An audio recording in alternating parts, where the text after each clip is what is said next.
Assalamualaikum warahmatullahi wabarakatuh. My name is Siti Marlina. I'm student Islamic University of Sultan Toha Saifuddin Jambi. Kembali lagi dalam mata kuliah Instructional Media. Baiklah, pertemuan kali ini akan membahas tentang pemilihan media. Pembelajaran yang efektif memerlukan perencanaan yang baik. Media yang akan digunakan dalam proses pembelajaran itu juga memerlukan perencanaan yang baik. Media pembelajaran sangat berperan untuk keberhasilan proses belajar mengajar. Peranan media pembelajaran terutama adalah untuk membantu penyampaian materi kepada siswa.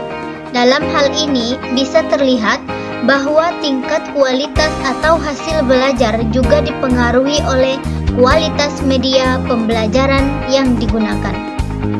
Untuk mendapatkan kualitas media pembelajaran yang baik agar dapat memberikan pengaruh yang signifikan dalam proses belajar mengajar, maka diperlukan pemilihan dan perencanaan penggunaan media pembelajaran yang baik dan tepat. Pemilihan media pembelajaran yang tepat ini menjadikan media pembelajaran efektif digunakan dan tidak sia-sia jika diterapkan. Nah, jadi sangat penting pemilihan media tersebut. Jika media yang kita gunakan itu baik, maka proses belajar mengajar kita pun akan efektif. Seperti halnya telah dijelaskan materi sebelumnya itu tentang beberapa media yang digunakan dalam proses belajar mengajar. Nah, kita sebagai guru, kita harus bisa memilih media mana yang akan kita gunakan untuk proses belajar mengajar yang menurut kita lebih efektif. Mana yang menurut kita lebih baik, jadi itulah yang akan kita terapkan di dalam proses belajar mengajar.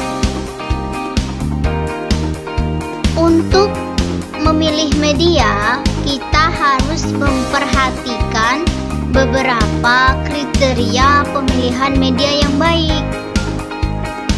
Yang pertama itu sesuai dengan tujuan yang ingin dicapai.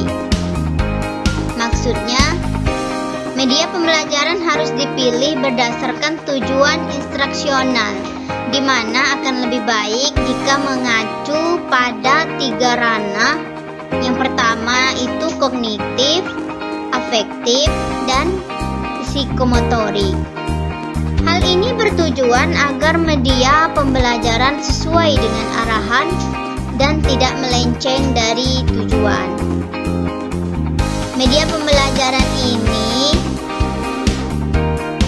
tidak hanya mempengaruhi aspek intelijensi siswa, namun juga aspek yang lain yaitu sikap dan perbuatan. Tidak semua materi dapat disajikan secara gamblang melalui media pembelajaran. Terkadang harus disajikan dalam konsep atau simbol atau sesuatu yang lebih umum, baru kemudian disertakan penjelasan. Hal ini memerlukan proses dan keterampilan khusus dari siswa untuk memahami hingga menganalisis materi yang disajikan.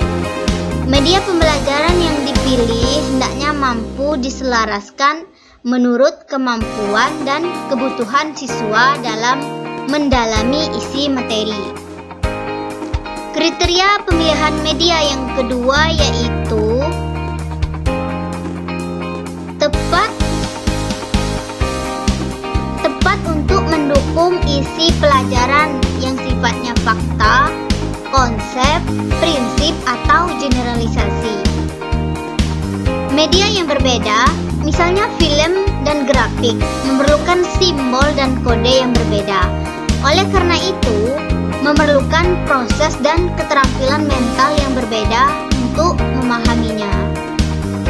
Agar dapat membantu proses pelajaran secara efektif, media harus selaras dan sesuai dengan kebutuhan tugas pembelajaran dan kemampuan mental siswa. televisi, misalnya tepat untuk mempertunjukkan proses dan transformasi yang memerlukan manipulasi ruang dan waktu. Nah, kriteria yang ketiga yaitu praktis, luwes, dan bertahan. Jika tidak tersedia waktu, dana, atau sumber daya lainnya untuk memproduksi, tidak perlu dipaksakan.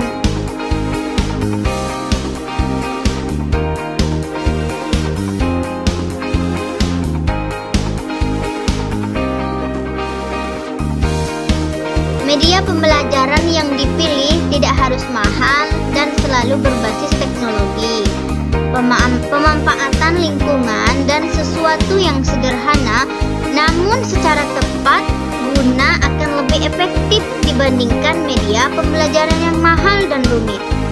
Simpel dan mudah dalam penggunaan, harga terjangkau dan dapat bertahan lama, serta dapat digunakan secara terus-menerus. Ini patut menjadi salah satu pertimbangan utama dalam memilih media pembelajaran. Kriteria yang keempat yaitu mampu dan terampil menggunakannya. Nah, di sini guru harus mampu dan terampil dalam menggunakan media tersebut. Apapun media yang dipilih, guru harus mampu menggunakan media yang dipilih. Nilai dan manfaat media pembelajaran sangat ditentukan oleh bagaimana keterampilan guru menggunakan media pembelajaran tersebut. Keterampilan penggunaan media pembelajaran ini nantinya dapat diturunkan kepada siswa, sehingga siswa juga mampu terampil dalam menggunakan pembelajaran yang dipilih. Nah, berarti jika guru itu mampu menggunakan media yang dipilihnya itu, maka akan dalam jangka panjang itu siswa akan mengikuti media yang digunakan oleh guru, karena siswa itu berpikir, berarti media yang digunakan oleh guruku ini sangat efektif.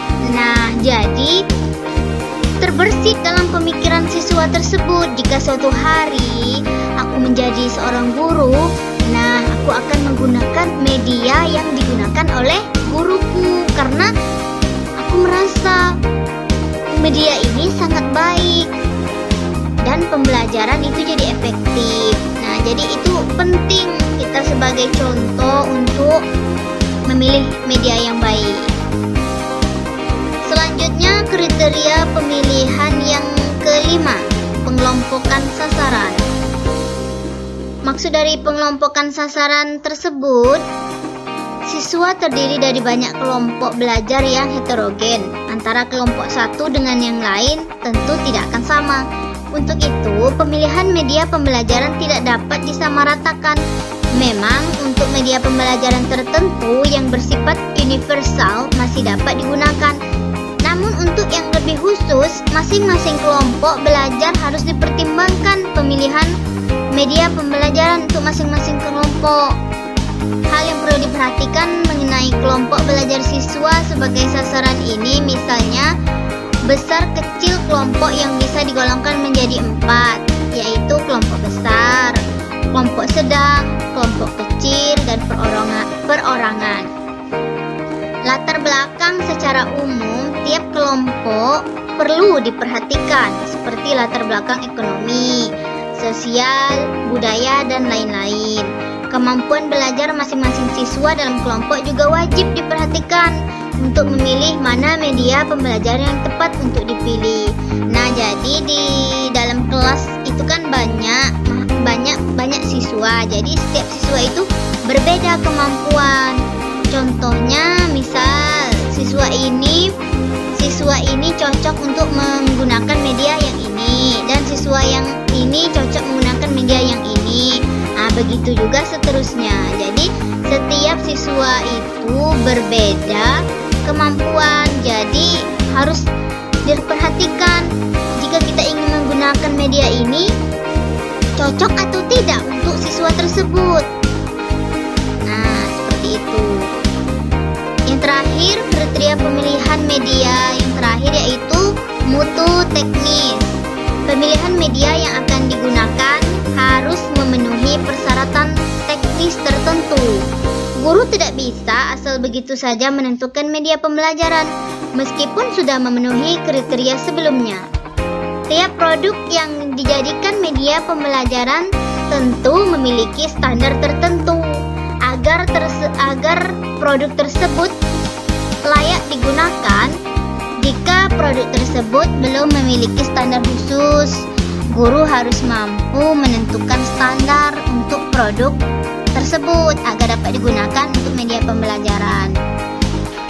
Nah, pemilihan media pembelajaran yang akan digunakan dalam pembelajaran yang memperhatikan kriteria-kriteria tersebut akan menghasilkan atau menemukan media pembelajaran yang berkualitas dan sesuai atau tepat digunakan untuk masing-masing materi pembelajaran. Media pembelajaran yang dipilih juga mampu dengan mudah membantu guru menyampaikan materi kepada siswa. Siswa juga dapat lebih mudah menerima dan memahami materi pembelajaran dengan bantuan media pembelajaran yang sudah dipilih berdasarkan kriteria di atas. Nah, jadi seperti itu ya pentingnya media pembelajaran untuk proses belajar mengajar. Beberapa nilai tambah juga bisa didapat jika tepat dalam pemilihan media pembelajaran. Misalnya, siswa mampu menambah atau meningkatkan keterampilan tertentu seperti mendengarkan dan konsentrasi. Dari segi keekonomisan, pemilihan media pembelajaran yang mampu digunakan berkali-kali juga sangat dapat menekan biaya atau anggaran untuk pengadaan dan produksi media pembelajaran. Nah, sebelum kita memilih media, kita wajib tahu kriteria pemilihan media yang baik agar perencanaan pembelajaran yang kita rencanakan itu dapat terproses dengan baik.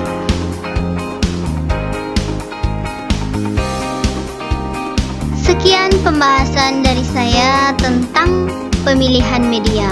Untuk lebih lanjut atau detail, teman-teman semua bisa baca buku media pembelajaran karangan Profesor Dr. Azhar Arsyad MA bab 4.